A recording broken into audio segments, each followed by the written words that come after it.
नमस्कार, मैं हूँ आपके कहानीकार। बोलती कहानियाँ में आपका फिर से एक बार स्वागत है। इन कहानियों को आप सफ़र में सुन सकते हैं जब भी आप यात्रा पर हों या दफ्तर जा रहे हों, स्कूल जा रहे हों, कॉलेज जा रहे हों या अपने घर पर बैठे हुए आराम कर रहे हों या फिर सोते हुए भी सुन सकते हैं। अगर आपको कोई भी कहानी समझ में ना आए तो आप सबटाइटल्स भी चला सकते हैं। सबटाइटल्स अंग्रेजी, हिंदी यानी देवनागरी स्क्रिप्ट या फिर रोमन हिंदी में भी हैं और आप अपनी मर्जी से सबटाइटल्स को बड़ा छोटा कर सकते हैं। तो चलिए शुरू करते हैं।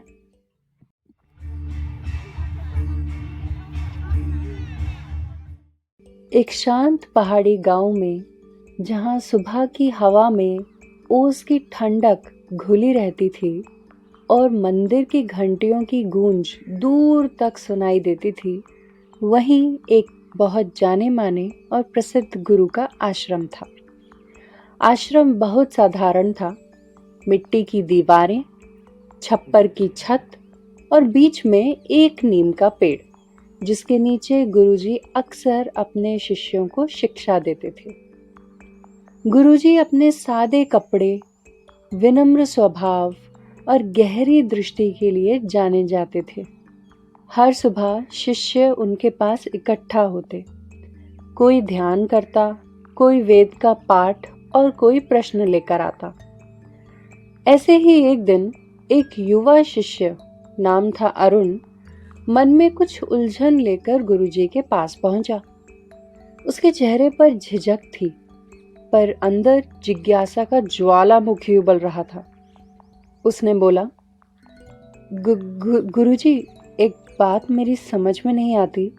आप इतने महान ज्ञानी हैं, सैकड़ों शिष्यों को शिक्षा देते हैं, फिर भी इतने साधारण कपड़े क्यों पहनते हैं? आपको देखकर तो कोई भी ये नहीं कह सकता कि आप इतने विद्वान हैं। गुरुजी मुस्कुराए। उनकी मुस्कान में दया थी, करुणा थी, जैसे किसी पिता की मुस्कान जो अपने बच्चे की मासूम जिज्ञासा पर प्रसन्न हो। उन्होंने धीरे से अपनी उंगली से एक सोने की अंगूठी निकाली। एक साधारण सी अंगूठी, लेकिन उसमें एक छोटा सा चमकता पत्थर जड़ा था।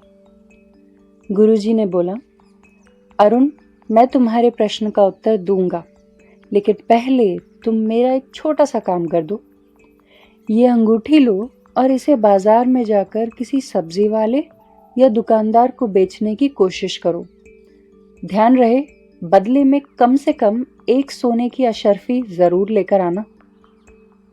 अरुण ने सिर हिलाया और अंगूठी लेकर निकल पड़ा। गुरुजी के आश्रम से बाजार की दूरी ज्यादा नहीं थी, लेकिन रास्ता पहाड़ी और घुमावदार था। रास्ते में गायें चरती दिखती, बच्चे खेल रहे थे और महिलाएं नदी से पानी भरकर लौट रही थीं। अरुण के मन में बस एक ही बात चल रही थी, आखिर गुरुजी ने मुझसे ये क्यों कहा? वो बाजार पहुंचा। पहले उसने सब्जी वाले से पूछा, भैया, ये अंगूठी खरीदोगे? बहुत कीमती है। सब्जी वाला हंस पड़ा, भाई, मेरे पास तो बस आलू प्याज बेचने के पैसे हैं, अशर्फी कहां से लाऊं? फिर अरुण किराने वाले के पास गया, फिर हलवाई के पास और फिर एक दर्जी और लोहार तक। हर किसी ने वही जवाब दिया, इतने पैसे हमारे पास नहीं हैं, ये हमारे काम की चीज नहीं। थोड़ी देर बाद अरुण के माथे पर पसीना था और आंखों में निराशा। वो वापस आश्रम लौट आया और बोला, गुरुजी, मैंने हर जगह कोशिश की, पर कोई भी इसके बदले सोने की एक अशर्फी देने को तैयार नहीं हुआ। गुरुजी ने शांत स्वर में कहा, ठीक है अरुण, अब तुम एक बार फिर जाओ।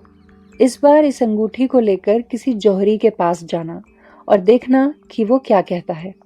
अरुण ने फिर से अंगूठी उठाई और बाजार के दूसरे छोर पर गया, जहां पुराने जौहरियों की दुकानें थीं। वहां हवा में कपूर और धूप की मिली जुली खुशबू थी। वो एक बूढ़े जौहरी की दुकान में गया।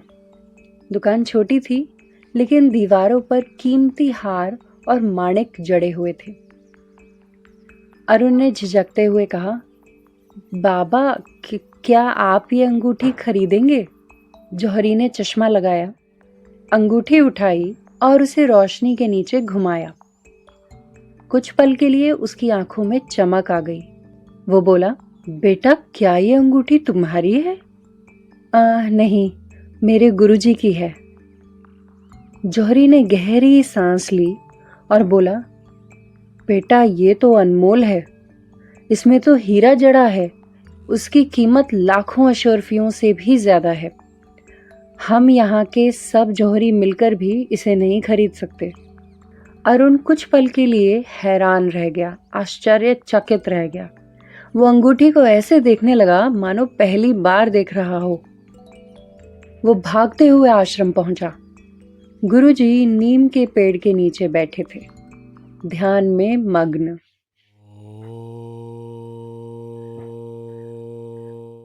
अरुण ने अंगूठी उनके चरणों में रख दी और बोला, गुरुजी, आप तो महान हैं। मैं हर जगह गया, सब्जी वाले, दुकानदार, किसी ने कुछ नहीं दिया।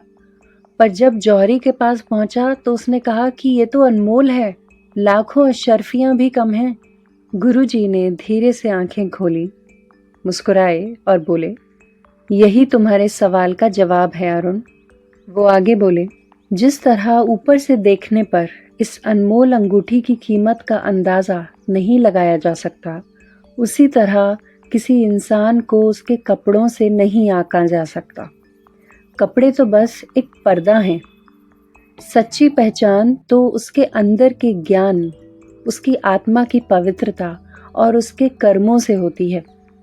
जो बाहर से सादा या साधारण दिखे, वो अंदर से अनमोल भी हो सकता है। अरुण अब समझ चुका था कि असली अहमियत बाहर के रूप में नहीं, बल्कि अंदर के रूप में होती है। वो जान गया था कि हीरे की पहचान केवल जौहरी कर सकता है, साधारण दुकानदार नहीं। और यही इस कहानी का सार है। जीवन में हम अक्सर लोगों को उनके बाहरी रूप से, उनके कपड़ों से या स्थिति से परखते हैं, पर असली सुंदरता, असली ज्ञान और असली मूल्य तो उनके अंदर छुपा होता है। जैसे अंगूठी का हीरा, वैसे ही इंसान की आत्मा। जो ऊपर से साधारण दिखे, वही अंदर से सबसे अनमोल हो सकता है। आप सुन रहे थे बोलती कहानियां। आपका इस बारे में क्या विचार है?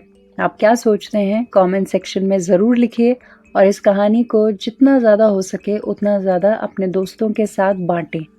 इस वीडियो को, ऑडियो को शेयर करें। धन्यवाद।